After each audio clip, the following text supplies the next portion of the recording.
Bet the Board. What do you mean you don't bet? I mean, I don't bet. You know, I don't gamble. I don't. I never have, and I never will. Yeah, right. I'll bet you $20 I can get you gambling before the end of the day. You owe me 15 grand, pal. Pay him. Pay that man his money. It's the Bet the Board podcast. God likes me. He really, really likes me. In the end, I wound up right back where I started.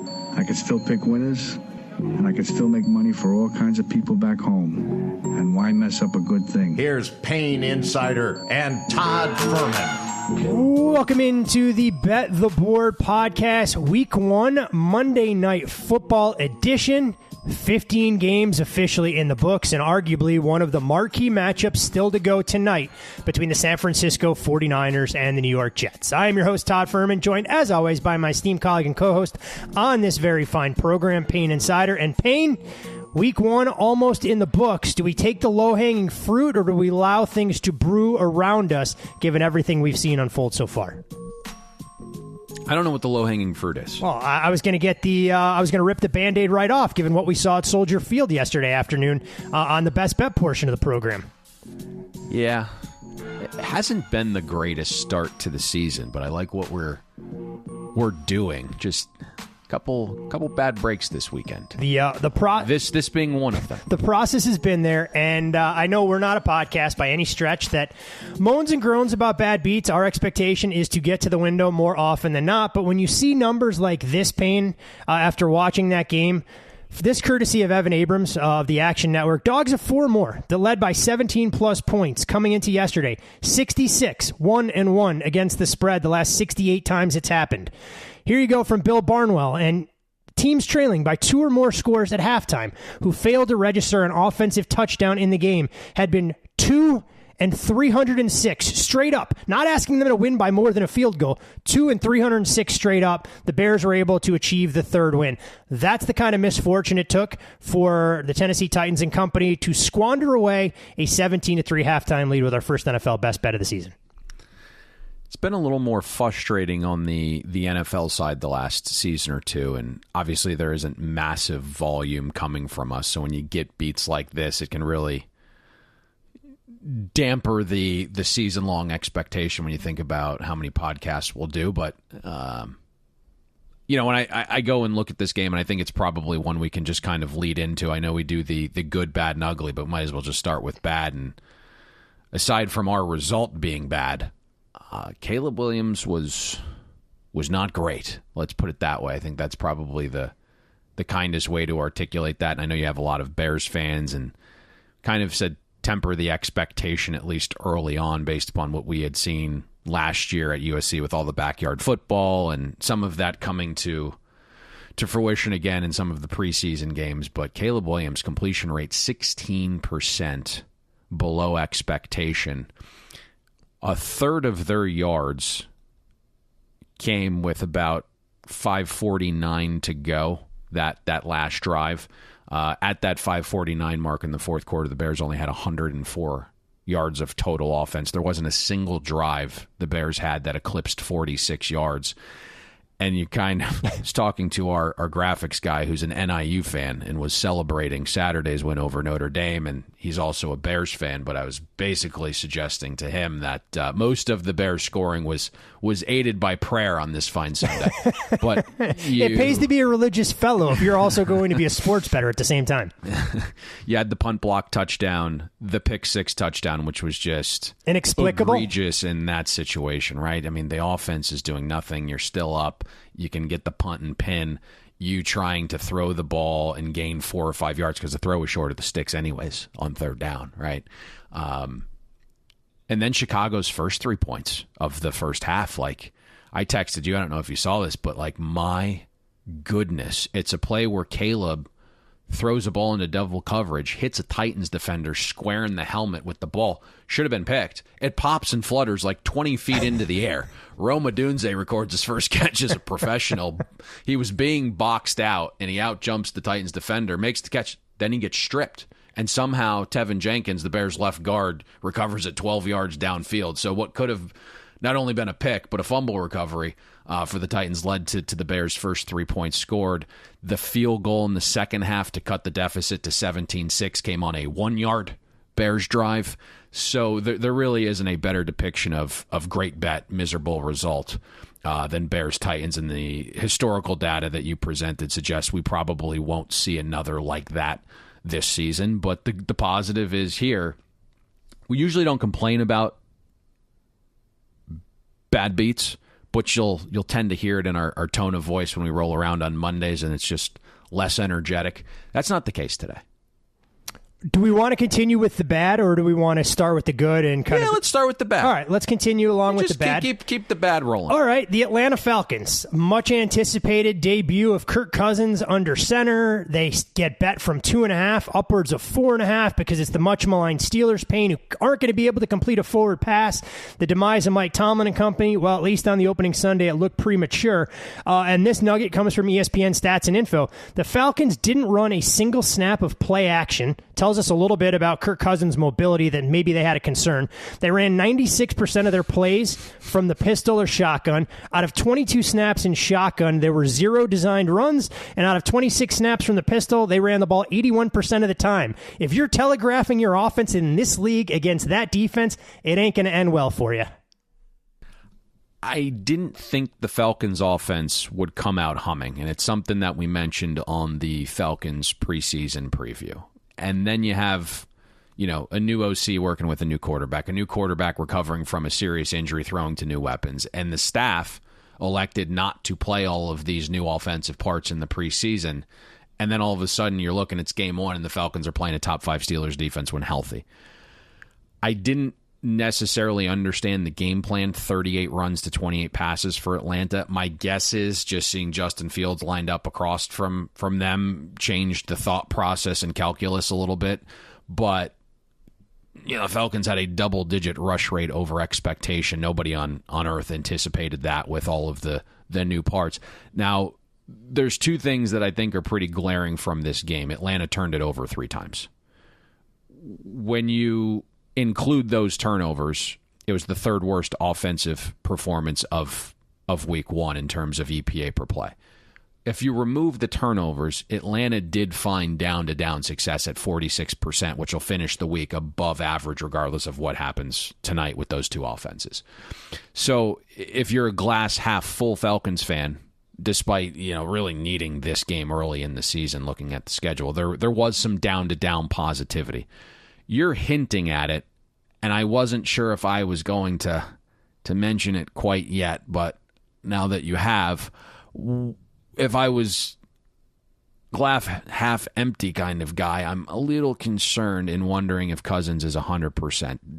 To your point, not much play action, and I didn't see one throw where Kirk was asked to make it to the boundary with velocity, which requires serious push-off and torque. And so, on top of what you alluded to there, he might not be 100%. And you know what? To further support that case, there were context clues given to us on some extent throughout the preseason when they just decided they were going to shelve Michael Penix for the final 2 preseason games, saying they had seen enough. You begin to wonder if they go, wait a second, we may need him sooner than we anticipated, and if our backup plan goes down and Cousins isn't 100%, this could spell disaster for those fantasy owners out there or USC alums rooting for Drake London. The breakout game may come. It just wasn't going to happen week 1 with 2 catches for 15 yards. Antonio Pierce, my friend, the floor is yours with the coaching acumen of who the Silver and Black elected to retain to bring this organization into the 21st century. This is the lowest hanging fruit to me, but it's week 1. You're allowed to take the low hanging fruit. The unsustainable formula that really worked over a very small sample size late last season came crashing down in one game. And if you just remember and think about what the Raiders were last season under Antonio Pierce, specifically on offense, and I obviously know he's not calling plays, but he's dictating the vibe, right? The tempo, how it's run. Everything was basically 3 yards in a cloud of dust on first down, 3 yards on second down, and then try to win that variance third down. And they did it well last year. And if we don't win third down, just punt. But by no means can you turn the ball over. And that was basically the Raiders' entire offense once Antonio Pierce took over last year. Yesterday, though, it didn't really work. Raiders fumbled twice, threw a pick, net negative 16 points in turnover EPA. But the larger concern for, I think, Raiders fans is you think about what Antonio Pierce is known for, right? It's at least outwardly being the tough guy. And, instilling that personality in the locker room and then having it spill onto the field. It wasn't a thing. I mean, the Chargers bullied the shit out of the Raiders. If you look on offense, the Raiders had a 16% rushing success rate. Defensively, the Raiders wore down along the line as the game went on. The Chargers didn't throw it that often, 8% below expectation. But the offensive line, which we anticipate being good with 3 first-rounders, bunch of heavy formations, the combination of mostly Dobbins but a little Gus bust just punched Antonio Pierce and the Raiders defense right in the mouth. And then you think about some of the in-game decisions. First half, 4th and 1 from his own territory. I'm like, who is this guy?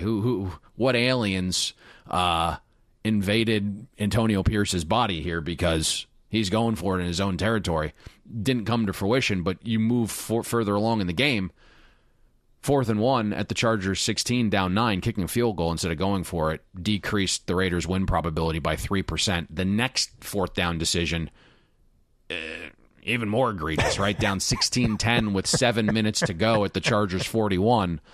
Instead of trying to get a yard, Pierce punts. That caused an 8.5% dip in the Raiders' win probability. So it was an ugly scene for Antonio Pierce on Sunday. And you know what happened after Antonio Pierce elected to punt? The Chargers marched right down the field and ended the game. Nance and Romo didn't really have any words to properly encapsulate Antonio Pierce's decision-making at that juncture of the game, but it won't get any easier for the Raiders. A cross-country flight coming up this week where they're now poised to be a double-digit underdog against the Ravens team that has extra time to prepare.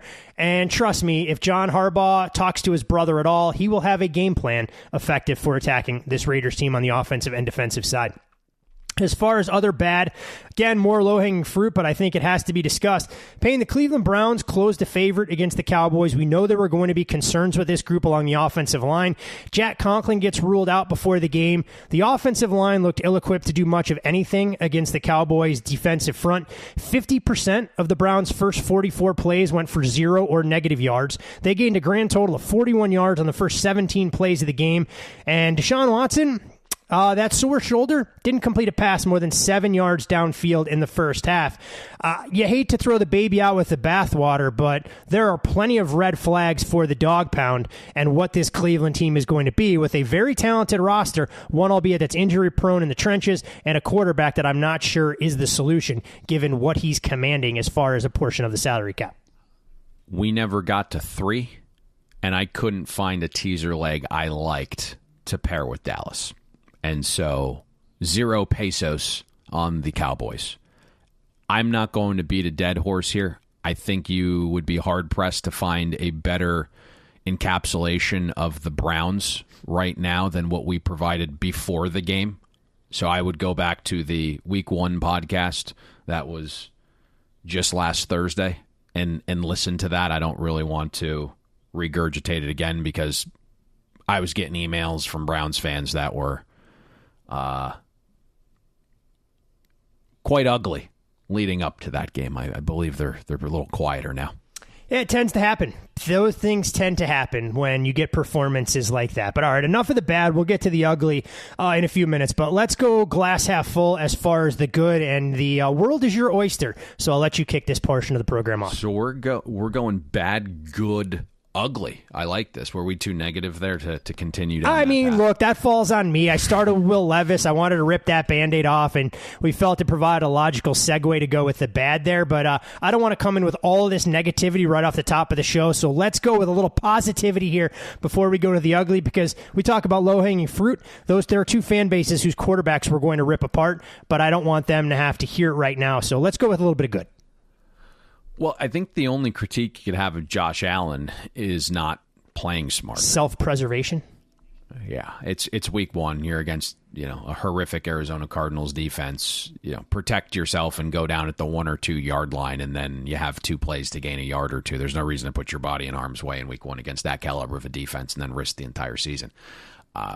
thankfully, it looks like Josh Allen's wrist is fine. It's non-throwing side. So aside from that, though, Josh Allen was fantastic. I mean, that was an MVP-like game that puts him the clubhouse leader after the first hole. 71% dropback success rate, accurate as a thrower. Mobility kept plays alive all game.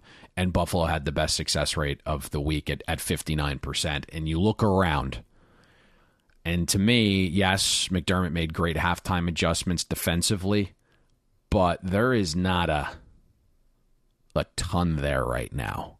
And Josh Allen's putting everyone on their back, coaching staff, other players, organization.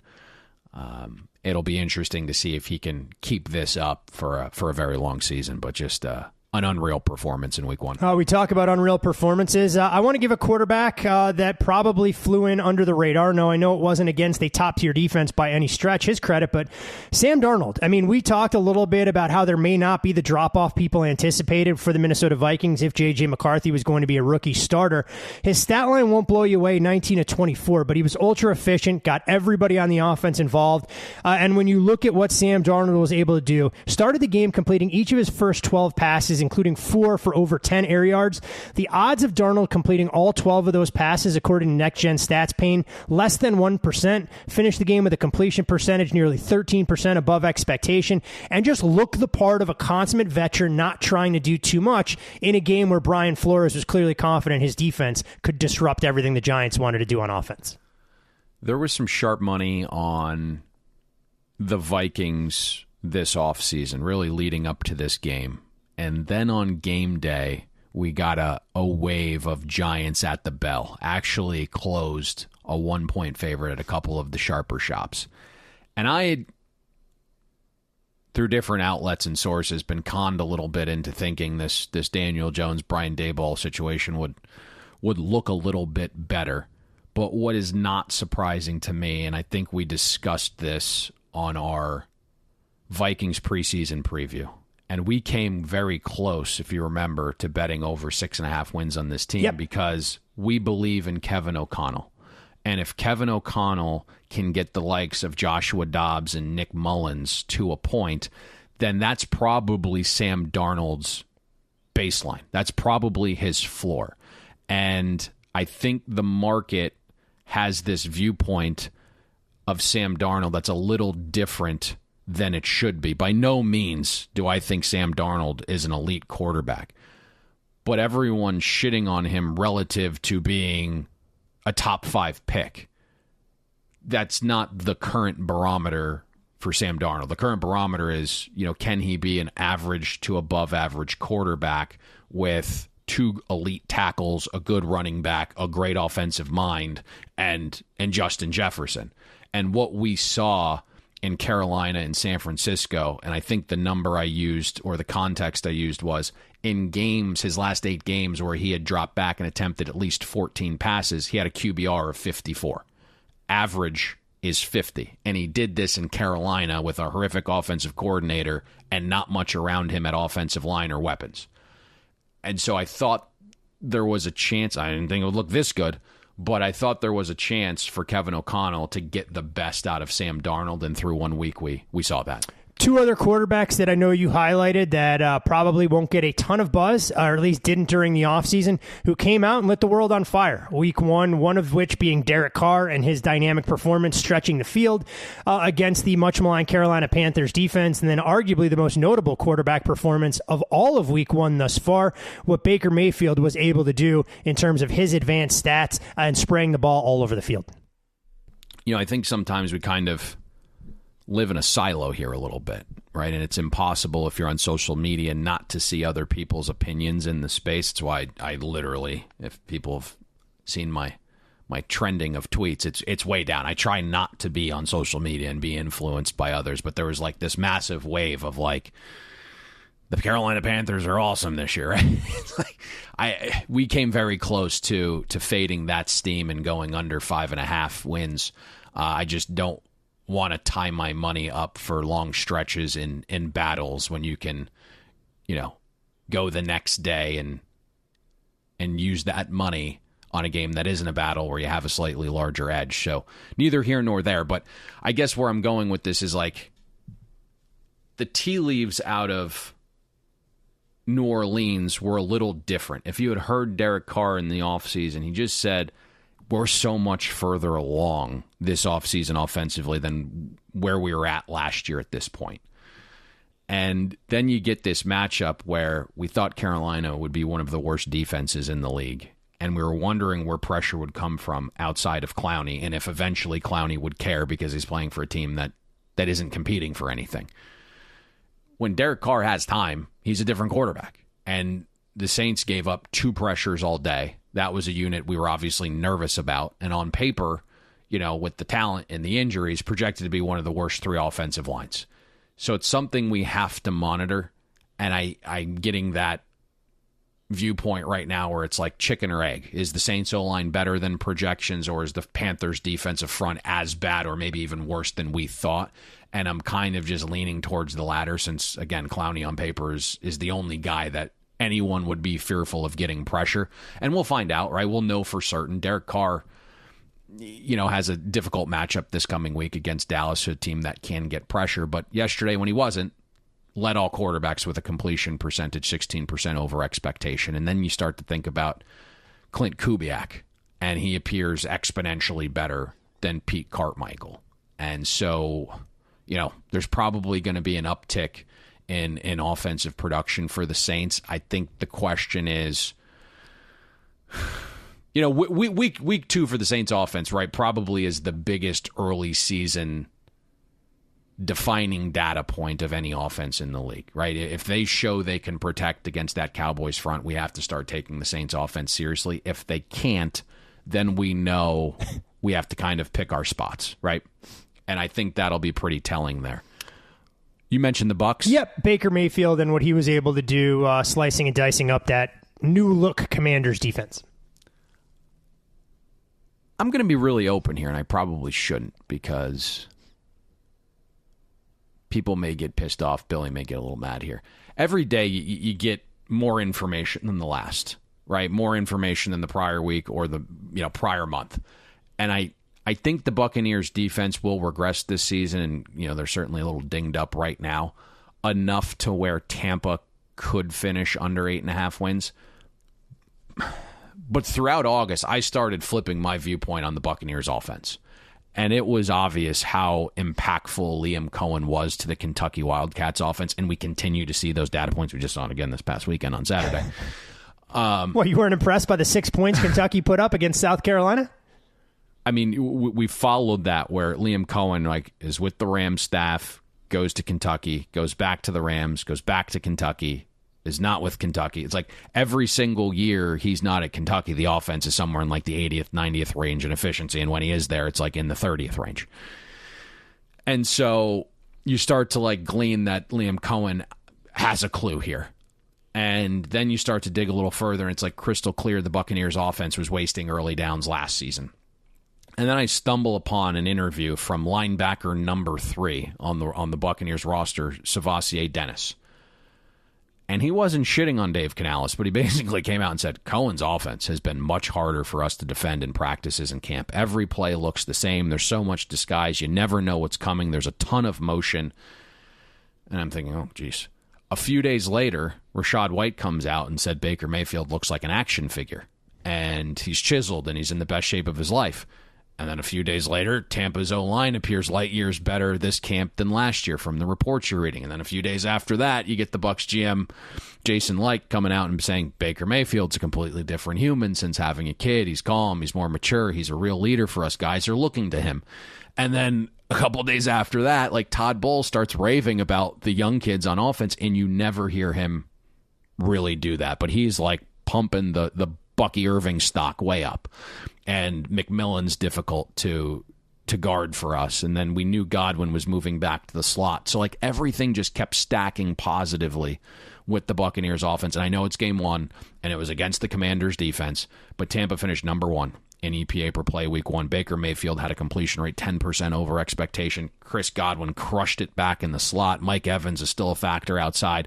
And then the 2 kids, Bucky and McMillan, contributed. So just a very, very good performance from Baker and the Buccaneers offense. Before we move away from the good, two teams that I know we wanted to highlight in the AFC East. One for me, the New England Patriots go into Cincinnati, win the game outright as a 7.5-point underdog.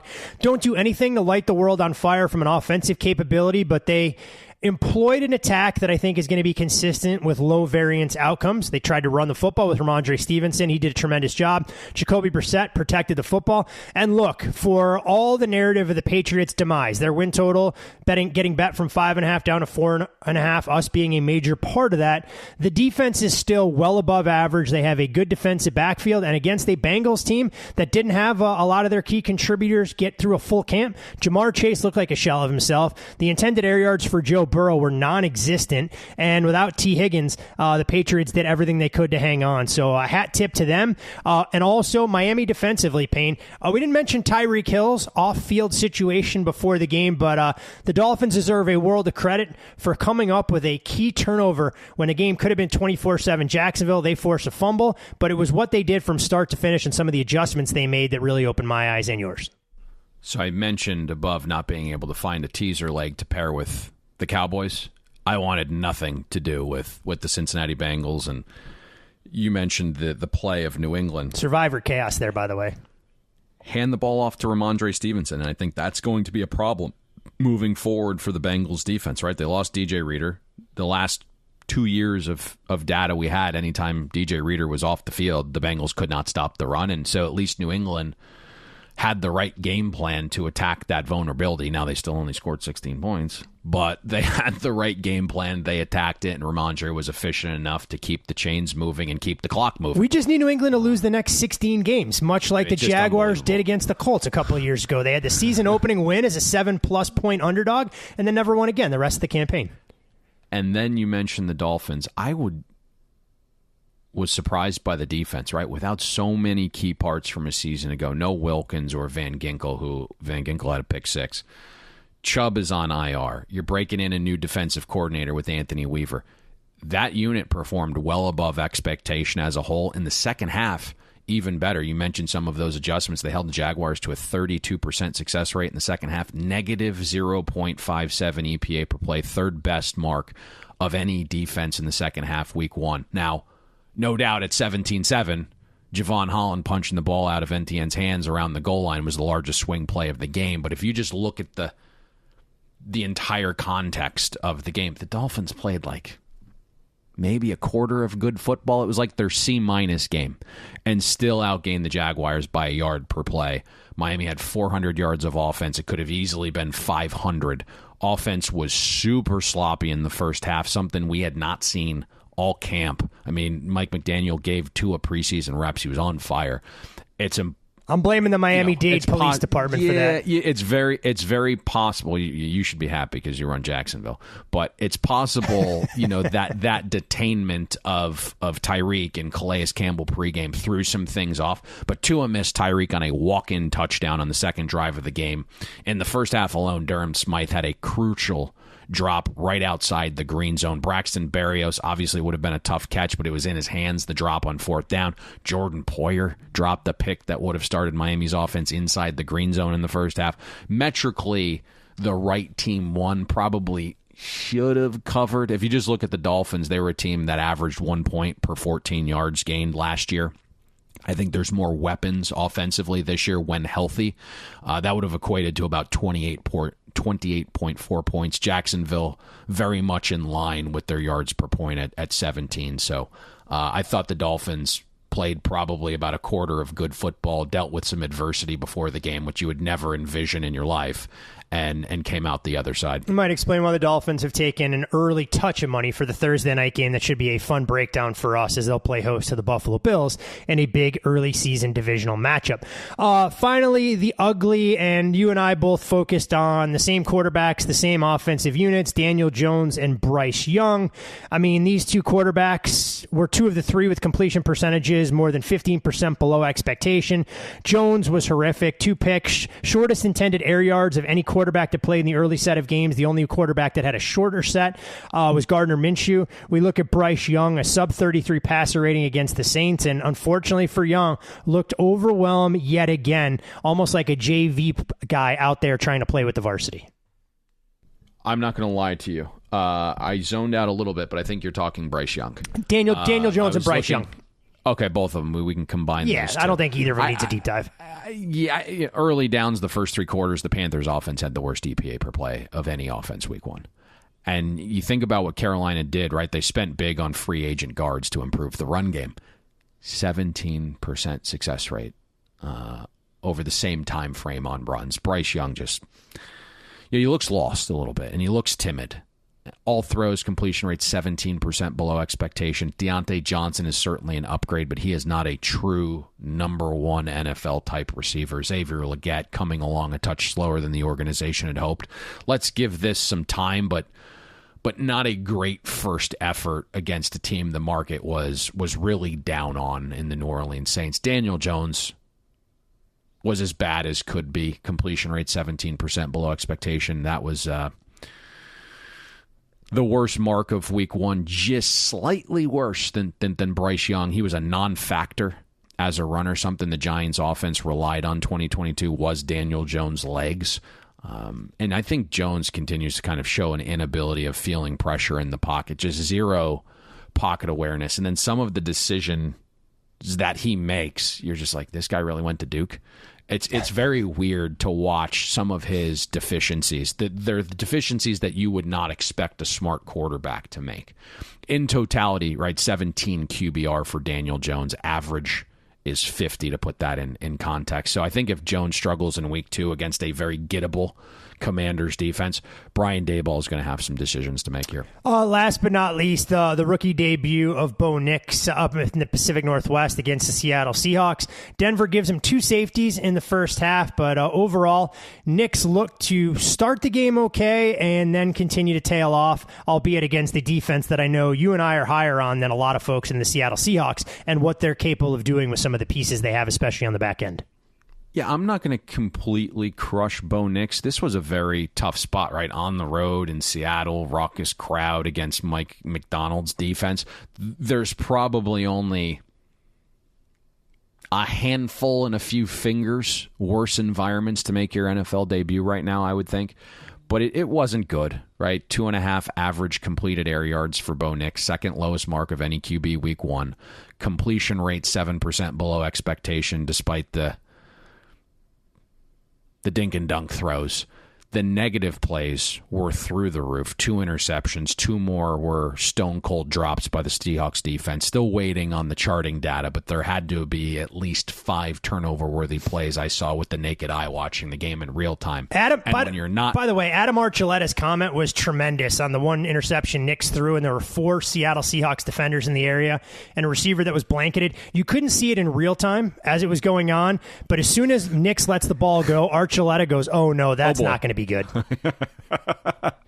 I was trying to rewind that in real time because as I see Bo roll out, the ball's halfway to the receiver. You can't really see the receivers or the DBs, and I just hear, oh no, or oh boy. And then you see, half a frame later, there's just one receiver being blanketed by 3 guys. So to that point, right, when you're not stressing a defense deep, and we know he wasn't with the completed air yards so low at 2.5, you can't also put the ball in harm's way. If you're going to be this short throw offense, you got to be accurate. And that's the reason Sean Payton wanted Bo Nix, because he'd get the ball out quickly, he could get it out accurately, allow guys to run after the catch. If you're going to throw it short and not be accurate, tough combination there. Let's just put it that way. We'll see exactly what this Broncos team looks like, but Seattle in general, I mean, I probably should have put them in the good. They made the adjustments that they needed throughout the course of the game. Looked like they were overwhelmed along the offensive line. And so what does Ryan Grubb do at the half? Decides, I'm going to pound Kenneth Walker against this cloud coverage that Denver was deploying, and Seattle found unique ways to go about it. I think it's a staff that flies a little bit under the radar. That's a new wave group that's going to make this team significantly better than what we saw under an aging Pete Carroll and some of his stubborn stubborn tendencies. You can follow Payne. The offense has some questions. Oh, there's no doubt about it. That offensive line isn't Can exactly they a protect? fortress by any sense of the imagination. Can you protect to get that receiving group into the offense? And there wasn't a lot of time for Geno. And now let's see what this Kenneth Walker injury is. You can follow Payne on social media at Payne Insider. I'm Todd Fuhrman. You can follow me there. Most importantly, for all things Bet the Board related, be sure to follow the podcast at Bet the Board Pod.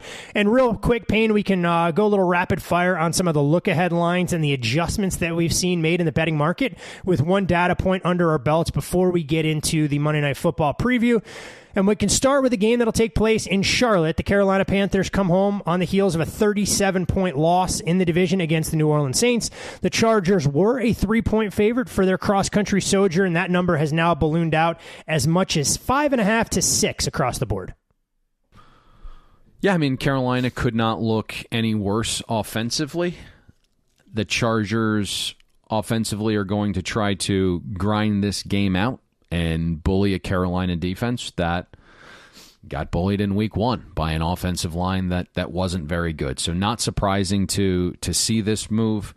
At some point, though, I know we want to make quick adjustments when it seems obvious, but at some point someone's going to refer to their preseason numbers a little bit here. And so I wonder how high this can actually get from here as we talk about this at 6. Packers, Colts. This game, of course, takes on a very different dynamic. Green Bay was a 5-point favorite with extra time to prepare. The expectation that they would have their entire roster intact. Unfortunately, Jordan Love scheduled to miss some time. The Indianapolis Colts don't win against the Houston Texans, but find a way to cover as a 3-point underdog, losing that game by 2 points. The adjustment from Jordan Love to Malik Willis apparently pretty pronounced. Green Bay from -5 to the Colts now a juice 3, even some soft 3.5s starting to pop here on a Monday morning. Yeah, again, we've had conversations over the last 11 years of doing this podcast where we're not quite sure, or the market's not quite sure, of the value of the Packers starting quarterback, and usually it starts a little low, and then we figure out it's worth more. They've ripped the Band-Aid off here. This is Aaron Rodgers to Scott Tolzien type stuff. Yeah, 8.5 points is quite a large adjustment. In saying that, whoa, Nelly, you got a glimpse of Malik Willis's 2 plays. Son, we got to throw the ball into the end zone. It's a Hail Mary. First play, throws it 3 yards inaccurately behind his receiver. Okay, it's okay. We got Malik. He can evade the pocket. He's very mobile and athletic. Takes a sack. So this conversation could change dramatically, because I'm hearing that the Packers organization made a call to Ryan Tannehill yesterday. Shocking. I don't know if that's going to come to fruition at any point, but we know LaFleur was Ryan Tannehill's offensive coordinator in Tennessee. Do I think Ryan Tannehill is fantastic? Probably not. However, certainly going to be healthier after some of the lower body injuries, certainly going to be better than Malik Willis, certainly going to be familiar with Matt LaFleur's offense, and you do have a very vanilla ABC 1-2-3 paint by number Indianapolis Colts defense with Gus Bradley, who's just going to do what he wants to do rather than adjust to game plan, or game plan specific to opponent rather. And so if it is Ryan Tannehill,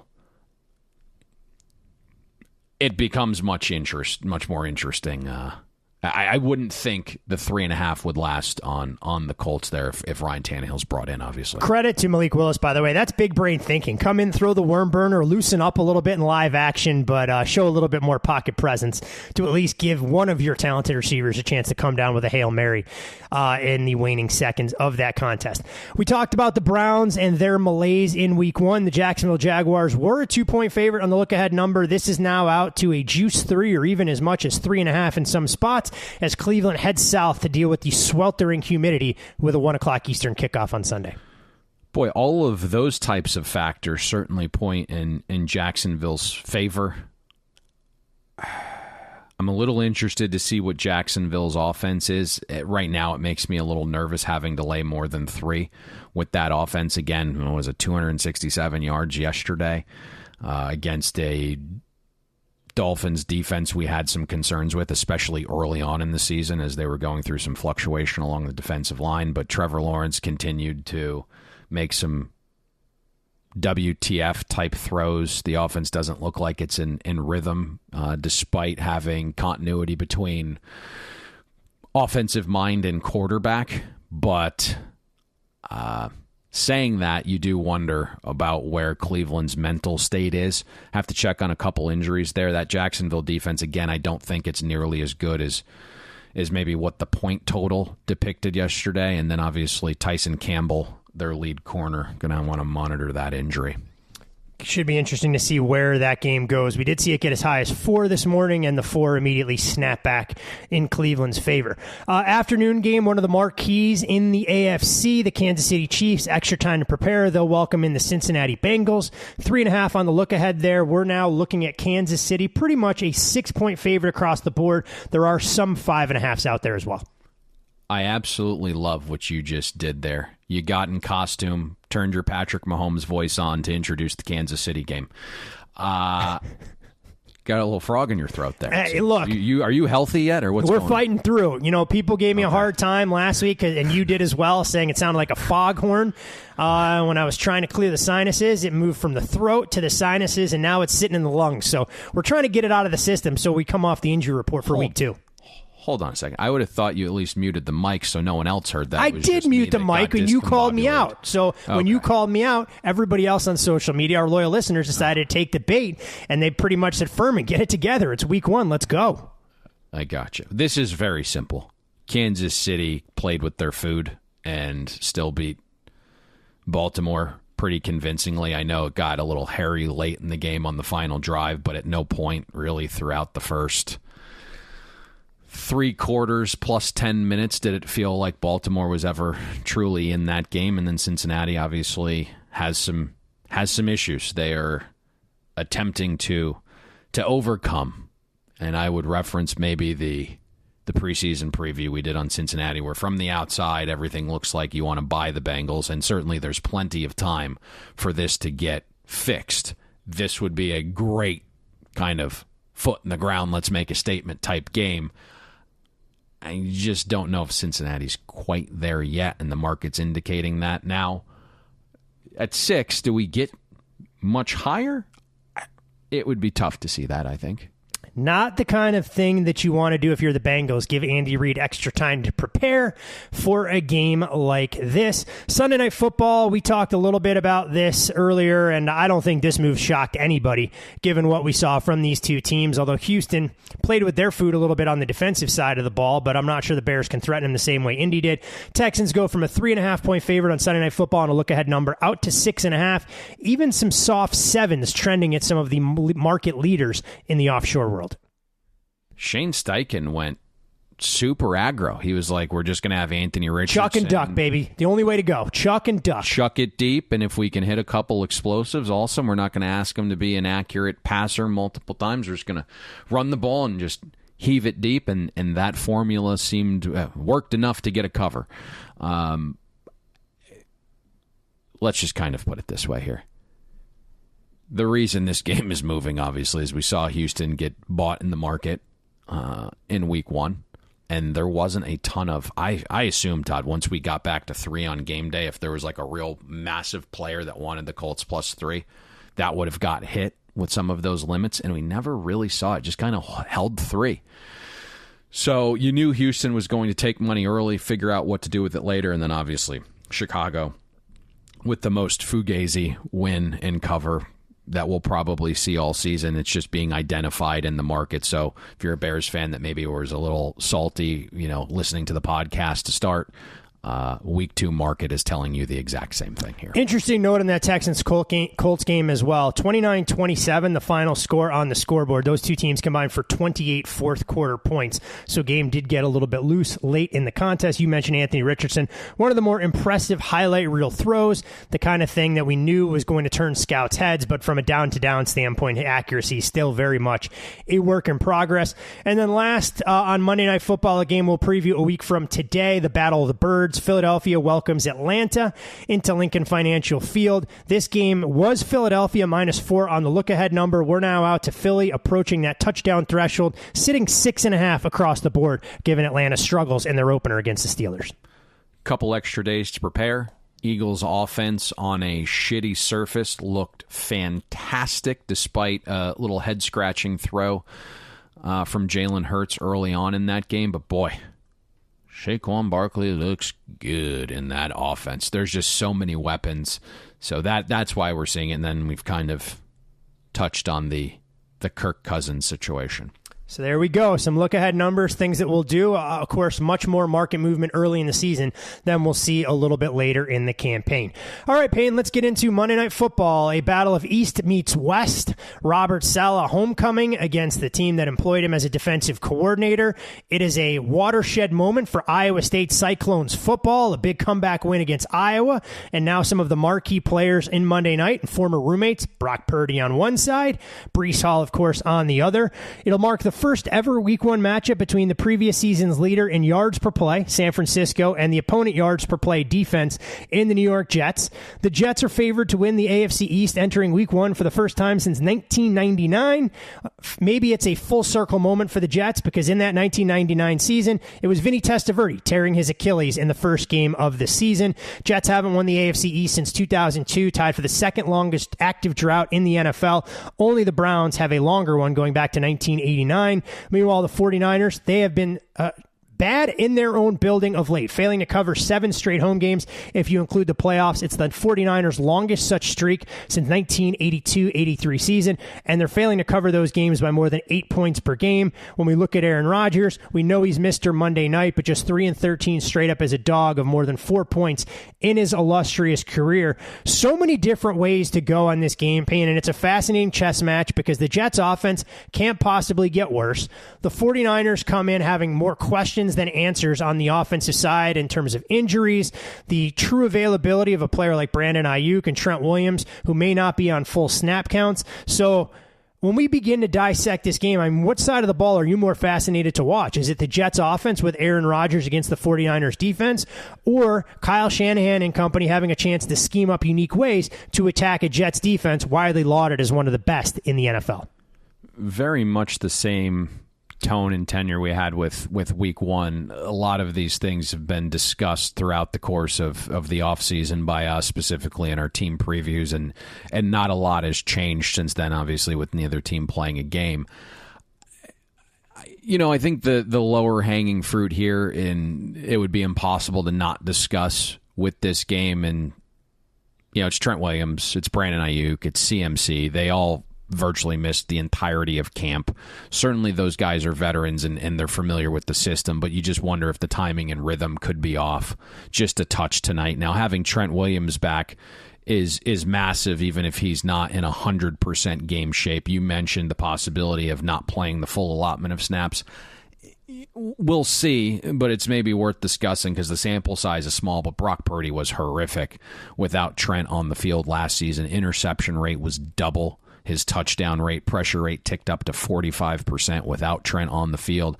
Aaron Banks at left guard should be good to go, but he's been battling a hand injury for most of camp. You think about the Kyle Shanahan script. Obviously, it's elite, and on paper, all the guys are back, and certainly the Jets lose some key cogs along the defensive line, right? Huff was gone. It was supposed to be a one-for-one type trade with his replacement being Hassan Reddick, but Reddick's holding out. And then you lost Franklin Myers moving on to Denver. So, you know, we had the Jets D-line taking a slight step back. Now, what could certainly help the Jets front tonight is the Jets secondary being able to man Ayuk and Debo and dedicate a few more guys to the box to maybe solve that issue. See Robert Saleh, who isn't always in love with sending a ton of heat or having extra guys around the box, but that might be a thing tonight if he feels comfortable, with how his cornerbacks are playing. And then you obviously have the game within the game, and it's Kyle versus Robert, and Shanahan versus Saleh. They spent 4 years together in San Francisco. Both know what the other want to do, and sure, like Kyle is going to catch Saleh a couple times tonight. That's inevitable. But if your offense isn't in perfect rhythm and it doesn't have precise timing, do you want to go against a DC that knows your offense so well?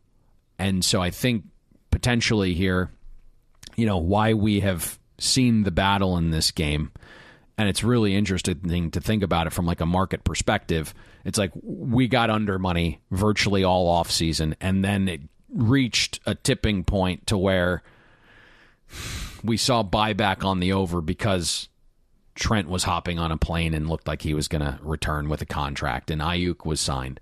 And then we got back to that key of like 44, above 44.5, and it's just been some under money sense, specifically, with a focus on the first half. And it just feels like, that's probably the right position. And now we're also kind of seeing that Jets money that came in all offseason. Again, there was some buyback when those two gentlemen returned. But now that we are kind of at that new price on the buyback, there's been some conversation of this not getting to 4.5 and lasting overly long. We'll see if that happens, right? I mean, the market right now is there's some 3.5 out there. There's 4 I would call as the consensus and a couple 4.5. So it'll be interesting to see where this ultimately settles.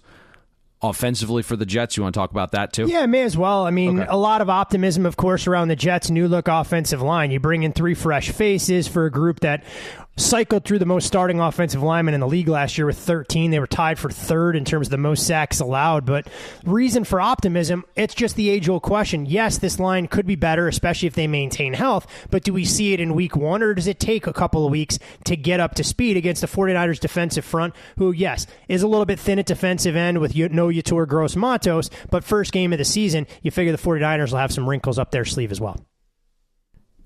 It's sad that we can never get away from what we do, and I was just randomly, I don't know where the heck I was. I might have been in like the freaking grocery store or something, and I'm thinking about the Jets' offensive line with what you just presented, and you're saying like, hey, all these new parts, is it going to be able to mold and gel as well in week 1 as it might in, say, week 10? And then I start to think about the components of the offensive line. I'm like, are those guys going to be healthy come week 10?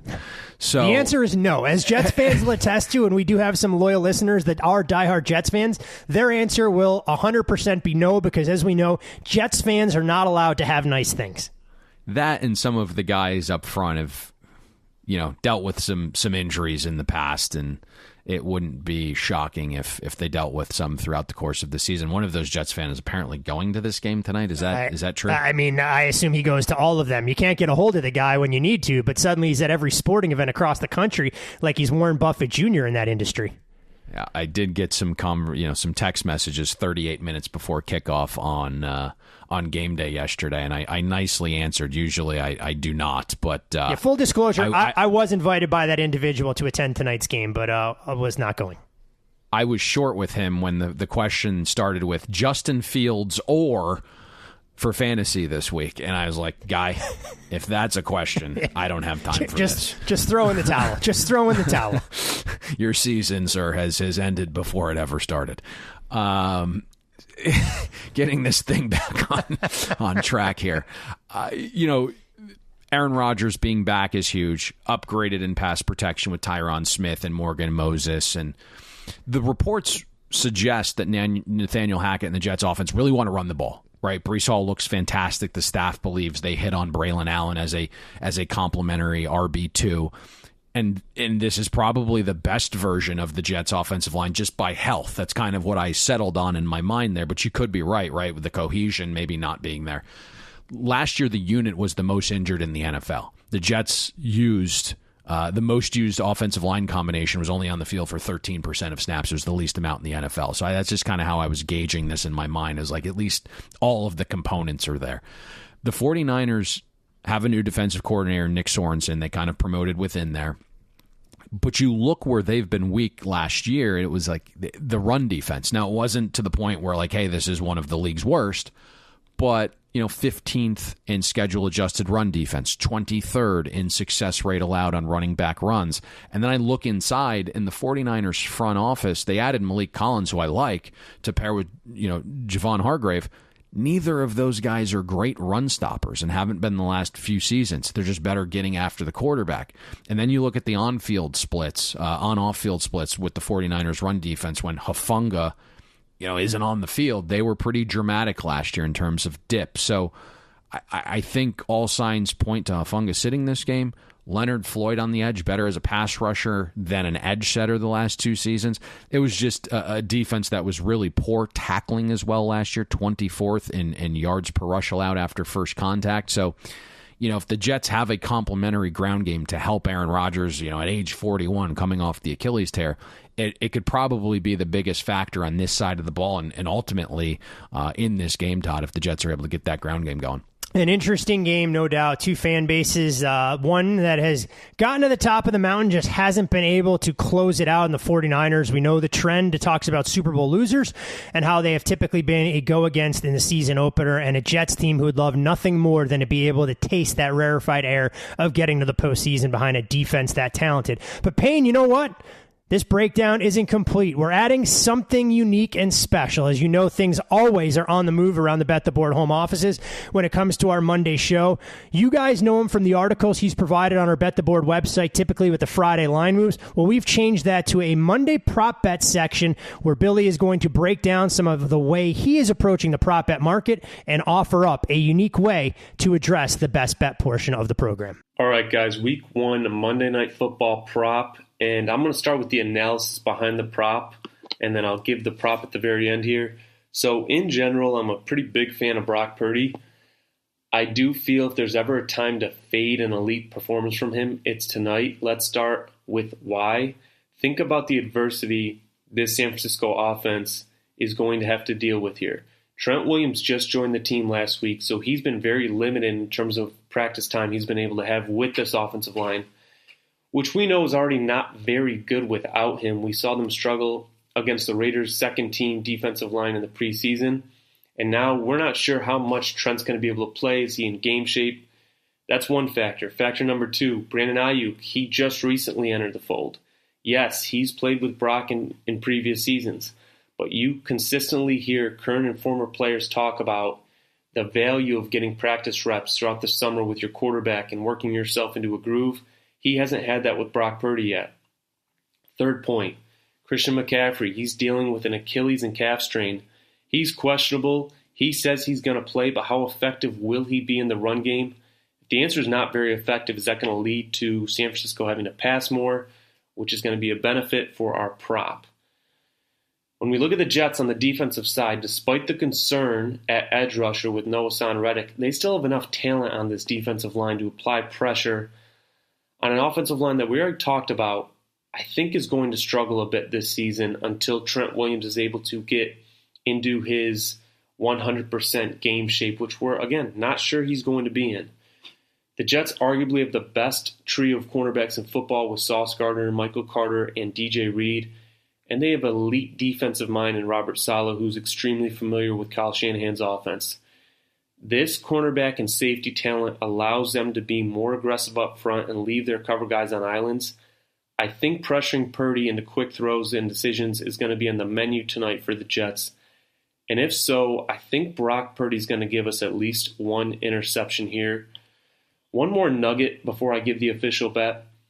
Whenever you're betting props, it's always good to look at the market and see what it's doing. The market has consistently bet the Jets at +6 and +4.5 since mid-August, as well as the under. So obviously the market thinks that the San Francisco offense may struggle a bit, and there could be a game state where San Fran is forced to be a little more pass-heavy and throw the ball. When we look at the official bet here, we're going to go with Brock Purdy to throw an interception. There are +106s and +105s out there. This is going to be good to -110. If you want a little bit of a long shot, this would be a smaller bet. 2+ interceptions for Brock Purdy pays 5-1. Thanks, guys. You know, Payne, it's great to get Billy more involved. I know he filled in to break down a division he knows all too well in the AFC East as part of the preseason previews. And while the information is outstanding, I may need to get the guy a Red Bull and get the energy levels up a little bit. He almost felt like Colt McCoy calling the Colorado-Nebraska game on Saturday night. Billy, it's Monday morning. You have to be excited about some of these opportunities that are there, but it will be interesting to watch that particular player prop unfold, given some of the wrinkles and looks that Brock Purdy might face against his Jets defense.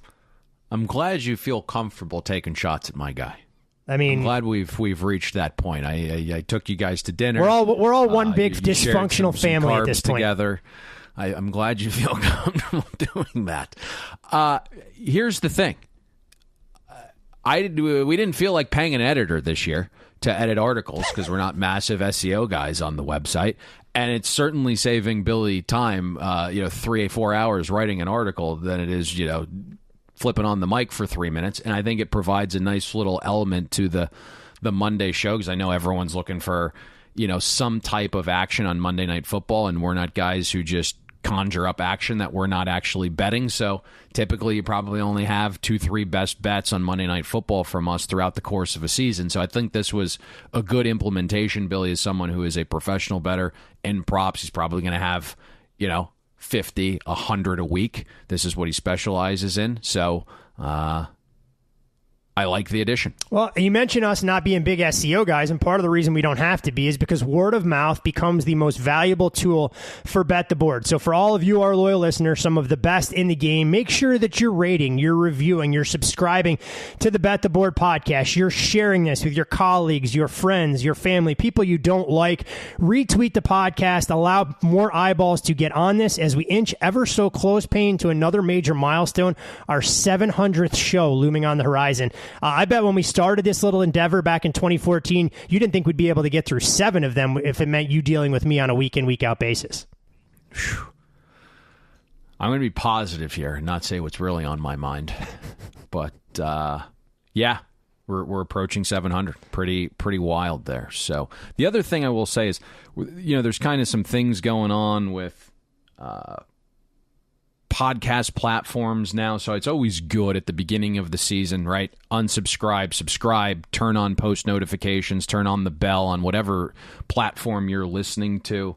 And this year we're going to try to get back and give back to you guys, the listeners, with more contests. So, Thanksgiving contest, Christmas contest. So to be eligible for those, you got to leave a 5-star review on your platform of choice and leave a nice little comment. So that way, when we go through the Algomator, you will potentially pop up on some of those contests. So just a good refresher at the beginning of the season, because I notice sometimes, after a podcast is off for a little bit, I'm suddenly not getting notifications or not getting updates of the podcast going live. So always good to kind of refresh that at the beginning of every season. You got it. And on that note, we will close the book on week 1 of the National Football League campaign. We'll be back on Wednesday with our normal weekly football season cadence to break down all things college football with Brad Powers. And before we know it, we'll be right back on the horse for NFL Week 2. A tremendous Thursday night game between the Bills and Dolphins. Should be a lot of fun. Hell, may have to bring out Billy for a war of words between the two of you to try and get those two fan bases going. But again, I want to thank all of you, our loyal listeners. Continue to listen to the podcast, circulate it, share, do everything you can. Payne, final word to you. Anything else you'd like to add before we bid our listeners a fond farewell for the next 48 hours? Back on Wednesday. Wednesday. College football. Best of luck with all of your NFL investments in tonight's 49ers Jets game. And most importantly, with a Brock Purdy yes to throw an interception ticket in hand, we'll see you at the window. We hope you enjoyed listening to this episode of Bet the Board. Make sure you follow Todd and Payne on X. Todd is at Todd Fuhrman. That's TODDFUHRMAN. And Payne is at Payne Insider. That's PAYNEINSIDER. Don't forget, our weekly newsletter comes with an additional best bet. Have that delivered to your inbox by clicking the link atop the podcast show notes. And most importantly, subscribe and download Bet the Board. We're on Apple, Spotify, Amazon Wondery, YouTube, Google Podcasts, and all your other major platforms.